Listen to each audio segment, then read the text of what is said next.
For serious people, friends, this is a serious international level. Jokes aside, but Tymur Mindich, who is called Volodymyr Zelensky's confidant, has attracted the serious attention of the Federal Bureau of Investigation. Yes, the FBI, the American FBI, is conducting an investigation regarding Tymur Mindich. And obviously, this investigation concerns the case that is actually the favorite case of American investigators, namely about money laundering, yes, yet another Ukrainian citizen who is involved in yet another case under the jurisdiction and on the territory of the Federal Bureau of Investigation, that is American justice. The case obviously concerns the Odesa Port Plant, embezzlement, money laundering, and so on, all these suspicions that will be formed in the future, and it dates back to the period before the full-scale invasion of Ukraine by the Russian Federation. But already during the time when Volodymyr Zelensky was serving his term as president of Ukraine, that's how it is. Once again, this does not concern the president, but rather Tymur Mindich. What happened? All the details are laid out by the publication Ukrainska Pravda. Ukrainska Pravda published the article, and you can see that it was co-authored by Mikhailo Tkach and Serhiy Musayev. Serhiy Musayev has a special relationship with the president's office, as you also understand very well. So the article is quite, well, I can't say that it's particularly hard-hitting or revelatory, but it's a piece that systematizes everything we know about Tymur Mindich and his activities over the past few years, starting from 2019 and ending with 2025, the fall of 2025. Unofficially, the sources for this material are written by the head or curator of the Odesa Port Plant in 2019. After Mr. Shafir, a person who was in the president's office but is no longer there, Tymur Mindich comes in to replace him.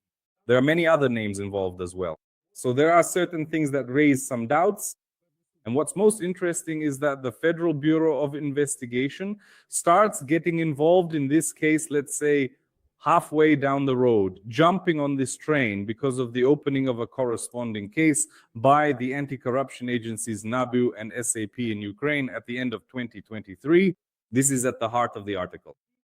So this publication caused quite a stir and revealed several details that have already become public but still cannot be confirmed, even despite the numerous parliamentary inquiries that are made regularly, for example, by representatives of the European Solidarity Party at the podium of the Verkhovna Rada several times per session. But so far, this has not led to anything. So, new names. Look, Horbunenko Alexander Ihorovich. Who is Horbunenko Alexander, actually, Ihorovich? This is a person who was under arrest by the American justice system in 1924, but is now under the protection of the American justice system. Accordingly, he is not being held anywhere, but is under the protection, well, essentially, of the American Special Services. Why? This happens in America because obviously Horbunenko Alexander Ihorovich made some kind of deal with the investigation and is leaking some rather important information. This person is involved in a case by NABU and SAP regarding the legalization of profits obtained illegally and connected to the activities of the Odesa Port Plant as well. This person, even before the start of the full-scale invasion, specifically on the 15th in February 2022, ended up in the United States. After the full-scale invasion, probably due to the inability or unwillingness to return to Ukraine because of the security situation, this person sought asylum in the US and was granted it. However, in 2023, the Federal Bureau of Investigation also took an interest in him, and apparently he gave them some reason to attract the attention of FBI agents. And by Timur Ilyich himself, because both are involved in the same case, and now both are also subjects of an FBI investigation. But friends, the scale, well, what's so special about being interested in the Odesa Port Plant? That's one thing. Why are they protecting him now? And what are they protecting him from?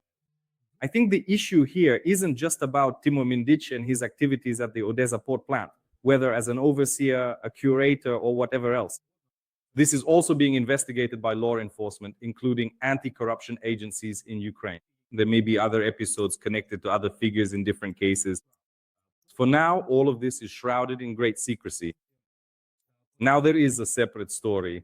What about the tapes of Tymur Mindich? By the way, one of the few photographs that Ukrainian Pravda managed to find, I hadn't seen it before, but now it exists and is becoming public. So what about Mindich's tapes? Do these Mindich tapes even exist? Ukrainian Pravda also touches on this point in their material, and here is what a source close to the office of the President of Ukraine reports. They provide a direct quote. After the information about the tapes appeared, almost nothing changed.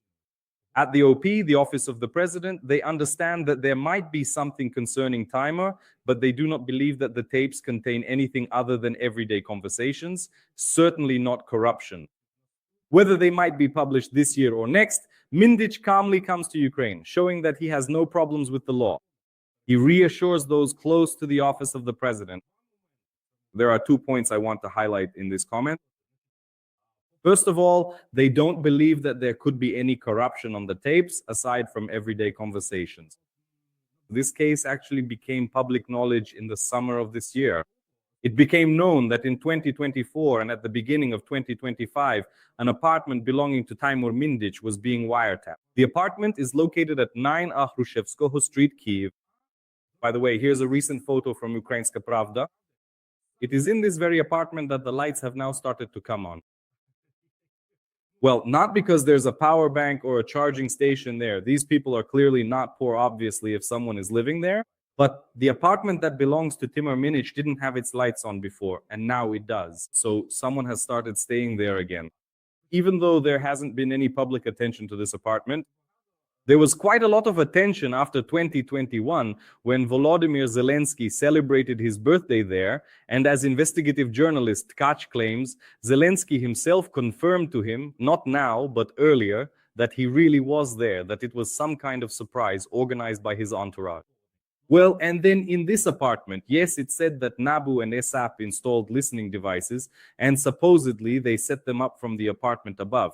And the apartment above belongs to a person close to Mindich, the former Prime Minister, Vice Prime Minister of Ukraine, Mr. Chernyshov, who is also currently under a certain investigation and was released on bail of 120 million hryvnias and is staying in Ukraine.